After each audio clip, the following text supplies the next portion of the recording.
நாங்க அன்னைக்கே பிரஸ் இன்டர்வியூல நாங்க அதை கடந்து செல்வோம், கூட்டணியில் நாங்கள் தொடர்வோம் நான் சொல்லியிருந்தேன். எங்களுக்கு மனவேதனை இருக்கு.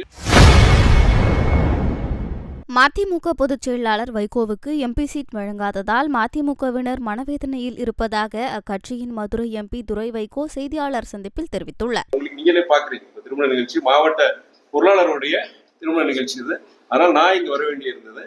தலைவர் வைகோ பொறுத்த வரைக்கும் அவங்க கோவையில ஒரு நிகழ்ச்சியை கலந்துக்க வேண்டியது. எங்களுடைய சட்டமன்ற உறுப்பினர் எல்லாருமே இருந்தது. அதனாலதான் இன்னைக்கு அதுல கலந்துக்க முடியலுங்கிறதா தவிர எங்களுடைய நீங்க போலினாலும் ஐயா போலினாலும் உங்க பிரதிநிதி யாரோ கட்சிக்காரங்க போயிருக்கலாம். இல்ல அவங்க என்னன்னா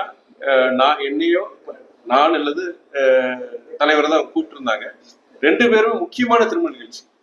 என்னை பொறுத்த வரைக்கும் இங்க திண்டுக்கல் மாவட்ட பொருளாளருடைய மகள் உடைய திருமணம் இன்னைக்கு. அதனால நான் திண்டுக்கல் இருக்க வேண்டிய சொல்ல. தலைவர் வைகோ பொறுத்த வரைக்குமே யாருக்குமே உங்களுக்கே தெரியும், தலைவர் பொறுத்த வரைக்கும் நிறைய திருமணம் போறது கிடையாது. ஆனா ஒரு மிக முக்கியமான ஒரு இயக்க தோழருடைய திருமணம்னால அங்க கோவை அங்க குங்குமண்டலத்துக்கு போயிருந்தாரு. இன்னைக்கு மாலைதான் இன்னைக்கு சென்னைக்கே வராரு. அதனால அந்த ஒரு காரணம் முதலமைச்சருக்கு நாங்க அதை சொல்லியிருக்கிறோம். இல்ல நாங்க அன்னைக்கே பிரஸ் இன்டர்வியூல நாங்க அதை கடந்து செல்வோம், கூட்டணியில் நாங்கள் தொடர்வோம் நான் சொல்லியிருந்தேன். எங்களுக்கு மனவேதனை இருக்கு. இயக்கத்தோழர் பொறுத்த வரைக்கும் ஒரு வருத்தம் இருக்கு, ஒரு எதிர்பார்ப்பு இருந்தது. ஆனா இதை கடந்து செல்வோம். இந்த பொதுவா தலைவர் பொறுத்த வரைக்கும் உங்களுக்கே தெரியும், நீங்க 3 முறை அவருக்கு ஒன்றிய அமைச்சர் கேபினெட் அந்த பதவி வந்த போது கூட அதை மறுத்த ஒரு அரசியல் அதிசயம்னு சொல்லணும் தலைவர் வைகோவை.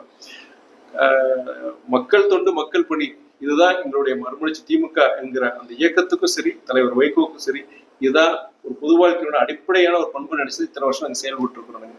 இந்த ஒரு தலைவருடைய 60 வருஷமா இருக்கட்டும், இல்ல மதிமுக இயக்கத்துக்கு உண்டான அந்த 31 வருஷம் பயணமா இருக்கட்டும், தமிழ்நாட்டினுடைய குரலாவும் சரி, தமிழ்நாட்டுடைய எவ்வளவு தியாகங்கள், எவ்வளவு தொண்டுகள் இந்த இயக்கமும் சரி இந்த தலைமையை செஞ்சிருக்கு.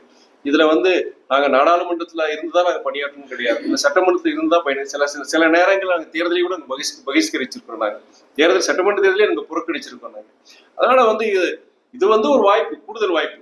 நீங்க நாடாளுமன்றத்துக்கு போனாலும் சரி, சட்டமன்றத்துக்கு போனாலும் சரி, கூடுதல் வாய்ப்பு. ஆனா மக்கள் மன்றத்தில நாங்க தொடர்ந்து எங்களுடைய குரல் மொழிக்கும் திராவிட இயக்க போர்வாள் தலைவர் என்ற வாழ் சுழலுங்கிறது அன்னைக்கும் சொல்லியிருந்தேன்.